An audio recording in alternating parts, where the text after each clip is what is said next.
Hey, what's up guys, it's Moises here. We are going to be replacing the factory headers, the alternator belt, and a few other things that the car needs to be running just a bit better.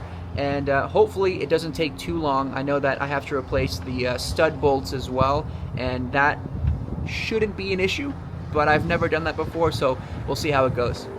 Alright, the first thing I'm going to do is to hand loosen the header bolts with my wrench. Super important you don't use power tools right away, or you could strip the nut, which I did before. And then I'm going to use my electric ratchet, which I got from Harbor Freight, to actually make it quicker and just take them out one by one. So this part, for those of you that don't know, is the stud. It's threaded on both sides. Part goes into the engine block, and the other part, like you see, attaches to the bolt, which attaches your headers to the engine block. So we're going to take out the rest of these as well. Alright, so now we're underneath the car, and the bottom part of the headers only has 2 bolts. Normally they're supposed to be 14s, but one of them is a 16, which I'm going to use my impact drill for. Again, from Harbor Freight, really good tools there. And the other one is a 12 millimeter. So yeah, I'm really happy that we're replacing these, because these should all be the same bolt. But let me show you what I mean. Alright, so there you can see the 2 bolts.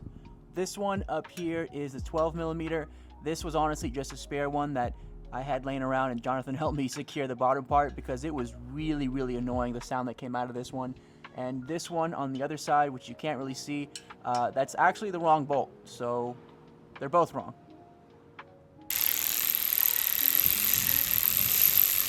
Alright, just to give you some context, these were the 2 bolts that were holding the bottom part of the headers together. Yeah, notice how they are nowhere near the same as far as strength or size. So let's loosen this bolt, and it should just come right off. This part here is essentially the downpipe. This is where the bottom part of the headers go. The top part goes to the engine block, held on by these studs, and in between that is a very thin piece of metal.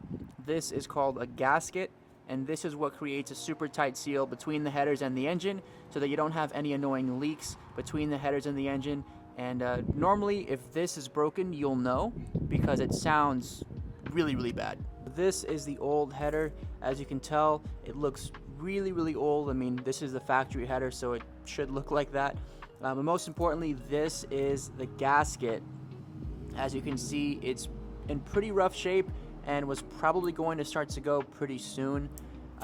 This on the inside you can't really tell, but this is another gasket that actually fused with the bottom part of the headers over time, but they look like this brand new. This is also really important to make sure that the noise from the headers doesn't escape the exhaust system. And this is what the new gasket looks like, all nice and shiny along with the headers. And with that, we have brand new studs that go into the bottom, and of course we have bolts that are going to secure it. We're actually going to use these bolts right now to take off the current studs on the engine block, and I'll show you how in a second. Alright, so what you want to do is put a little bit of WD-40 on each of the studs just to loosen up that rust, and then on the one that you want to remove, you want to get 2 bolts that are the same. You're going to tighten them both on each other, and then with a wrench you are going to loosen the first one. This will be the easiest way to take off those stubborn studs, especially on an engine that's about 25 years old like mine is. So there you can see it's starting to loosen up. Yeah, just like that. Alright, so it's going to be raining here pretty soon, and those 2 other studs are giving me a pretty big issue on coming off, so I'm going to leave those on since technically they're fine, and I'm just going to screw in the middle 3. Now we're just going to put our gasket, which is super important that you put it facing the right way. This one's pretty straightforward, but there are some engines out there that you can flip the gasket and it actually looks like it fits the same way. Alright, we have for the most part brand new studs in the engine block. We have a brand new gasket. I pushed the alternator bolt out of the way just so we can access this stud here when we put on the new headers. But for now, we are going to take off the heat shield on the new header. And it's very important that you do this by hand, because the studs, or the bolts rather for the heat shield are actually really thin. And the last thing you want to do is break one of these by accident. Alright, so we just very carefully insert these new headers, just like that.